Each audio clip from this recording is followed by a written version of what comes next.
Hi. ഈ പങ്കെടുക്കുന്നവരെല്ലാവരും വിജയിക്കുന്ന ഏതെങ്കിലും കോമ്പറ്റീഷൻ ഉണ്ടോ?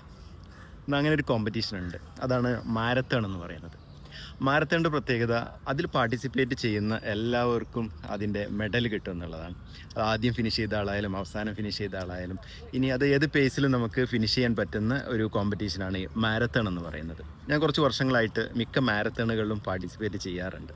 കാരണം ഈ മാരത്തണിൽ നമ്മൾ മത്സരിക്കുന്നത് നമ്മോട് തന്നെയാണ്. കഴിഞ്ഞൊരു മാരത്തണിൽ ഹാഫ് മാരത്തൺ 2.5 മണിക്കൂറിൽ ഫിനിഷ് ചെയ്തിട്ടുള്ള ഒരാൾ ഇത്തവണ മത്സരിക്കുന്നുണ്ടാവുക. ആ 2.5 മണിക്കൂർ എന്നുള്ളത് 2.25 മണിക്കൂറാക്കി ചുരുക്കാൻ പറ്റുമോ, ആ ഒരു ടൈമിംഗ് ചേഞ്ച് ചെയ്യാൻ പറ്റുമോ എന്നുള്ളതിലായിരിക്കും. അപ്പോൾ ഓരോരുത്തരും മത്സരിക്കുന്നത് അവനവനോട് തന്നെയാണ്. അതുപോലെ തന്നെ അതിൻ്റെ പ്രിപ്പറേഷൻസും അങ്ങനെ തന്നെ ആയിരിക്കും. ഒരു ദിവസം പെട്ടെന്ന് 42 കിലോമീറ്റർ മാരത്തൺ നമുക്ക് ഓടാൻ കഴിയണമെന്നില്ല. അപ്പം അല്ലെങ്കിൽ 21 ഹാഫ് മാരത്തോണോ 10 കിലോമീറ്ററോ ഒരു ദിവസം കൊണ്ട് പെട്ടെന്ന് ഓടാൻ കഴിയണമെന്നില്ല.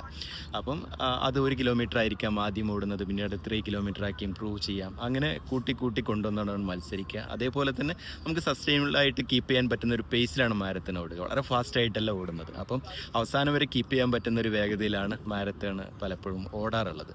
അപ്പോൾ ഈ മാരത്തൺ നമ്മുടെ ഒരു റിയൽ ലൈഫായിട്ട് അല്ലെങ്കിൽ നമ്മുടെ ഒരു ഗ്രോത്ത് ആയിട്ട് കണക്ട് ചെയ്യുമ്പോൾ ഭയങ്കര ഇൻട്രസ്റ്റിംഗ് ആയിരിക്കും. കാരണം നമ്മൾ മറ്റുള്ളവരോട് മത്സരിക്കേണ്ടതില്ല. നമ്മൾ മത്സരിക്കേണ്ടത് നമ്മളോട് തന്നെയാണ്. നമ്മുടെ സെൽഫ് ഇമ്പ്രൂവ്മെൻറ്റിലാണ് നമ്മൾ വർക്ക് ചെയ്യേണ്ടത്. ഈ മറ്റുള്ളവരുടെ ഒരു പേസ് നമുക്ക് കീപ്പ് ചെയ്യാൻ കഴിഞ്ഞോളണമെന്നില്ല.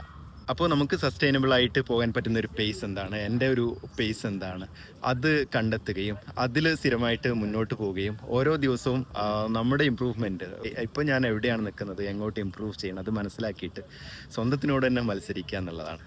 അപ്പോൾ നമ്മുടെ ഒരു ലൈഫ് ഒരു മാരത്തോണായിട്ട് കമ്പയർ ചെയ്യുമ്പോൾ നിങ്ങൾക്ക് തോന്നുന്ന കാര്യങ്ങൾ എന്തൊക്കെയാണ്? ഒന്ന് ആലോചിച്ച് നോക്കൂ. ബൈ.